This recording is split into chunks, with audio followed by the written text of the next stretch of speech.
дәстүрлерімен, ырымдарымен, той мереке, әдет-ғұрыптарымен талай елді таң қалдырып келеді. Алайда осы салт дәстүріміздің халық арасында ұмытылып бара жатқан да жоқ емес. Тәуелсіз елімізде ата-бабамыздың қалдырған көне салт дәстүрлерін қадірлеп, жоғалғанды жаңғыртып, қайта жаңғыртатын елдігі болашақ ұрпақтың қолында. Жұмыстың мақсаты қазақ халқының көне салт дәстүрлерін мағынасын терең зерттеп, оның бала тәрбиесіндегі алатын орнын айқындау, ұрпақты дәріптеу. Зерттеу объектісі салт дәстүрді жан-жақты танып, ұрпақтың бойына адамгершілік қасиетін дамытуды, оны сақтаудың пайдасы бар екенін зерттеу. Салт кәсіпке, сенімге, тіршілікке байланысты әдет-ғұрып дәстүр ол ұрпақтан ұрпаққа ауысып отырады. Уақыт өткен сайын салтқа өзгеріс еніліп, өзгеріп қоғамға ығысып, өмірге қажетті жаңаларын дамып отырады.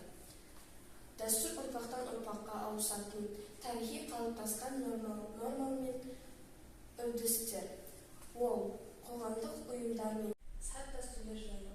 Салт кәсіпке, сенімге, тіршілікке байланысты әдет-ғұрып дәстүр ол ұрпақтан ұрпаққа ауысып отырады. Уақыт өткен сайын салтқа өзгеріс еніп, өзгеріп отырады. Дәстүр ұрпақтан ұрпаққа ауысатын тарихи қалыптасқан норма мен үрдістер. Ол қоғамдық ұйымдар мен халықтың мінез-құлқының, іс-әрекетінің рухани негізі. Дәстүр мәдениетімен тығыз байланысты, сондықтан мәдениетті дамыған ел дәстүрге де бай. Ата-ананы құрметтеу, үлкенді сыйлау, адалдық, әділдік, мейірімділік сезімдері озық дәстүрлерге жатады. Салт дәстүрдің бала тәрбиесіндегі рөлі. Ел болам десең бесігіңді түзе деген ұлы қаламгер Мұхтар Әуезов қазақ халқының жаңа өмірін, жарық дүниенің есігін ашқан нәрестенің өзіне сый құрмет көрсетіліп, дәріптей сонымен қатар қыз баласын жақсы үлкен ата-әжелерге лайықты салт дәстүрлері бар.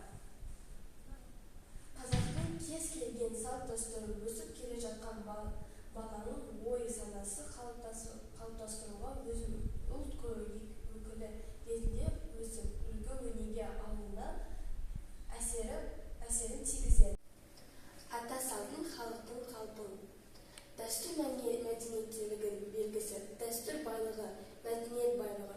Ол ел өмірімен біте қайнасып кеткен рухани байлық.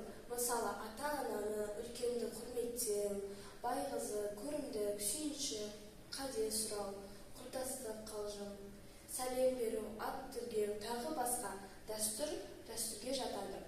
Қалыптасқан салт әдет-ғұрыптарды бұзғандарға қатал жаза қолданылып отырған.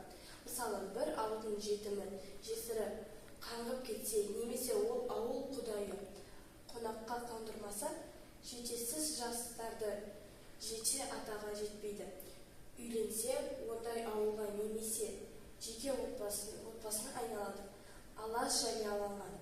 Дене сүйегімізге таңба салды деп, олармен қарым-қатынас жасамаған. Тұқымға салтын түбегейлі зерттеу. Қазіргі уақытта ұмытылып бара жатқан салттар да бар. Мысалы, бұрынғы заманда баланы белдегі кісінің үзеңгісінен өткізіп, оның батасын алған. Ал өскенде ол кімнің үзеңгісінің астынан өткенін айтқан. Осындай абырой балаға жауапкершілік болып, оны жаман істерден сақтаған. Бұл дәстүрдің мәні. Бас қосудың негізі мақсаты бар.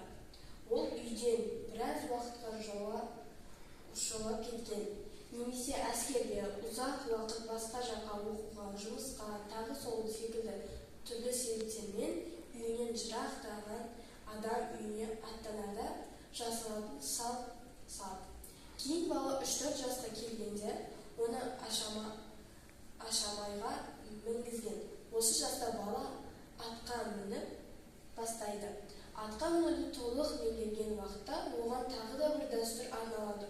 Ол дәстүрдің аты тоқымқағар. Бұл салт қазақ ат мінген уақытта бар болса керек. Осы дәстүр бала бірінші рет өз үйінен басқа жаққа сапарға шыққан кезде жасалады.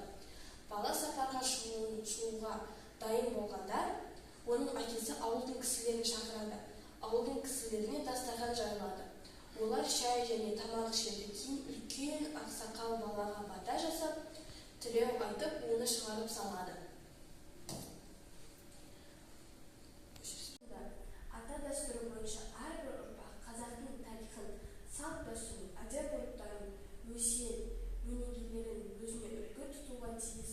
Көне салт-дәстүрлерін зерттей келе менің көңілге түйгенім және ұққаным оның адам өмірінде алатын орнының маңызды екенін, тәрбиелік мәнінің зор екенін, мен оның адамды ізгілікке, қонақжайлыққа, мейірімділікке, сыйластыққа баулайтынына көз жеткіздім.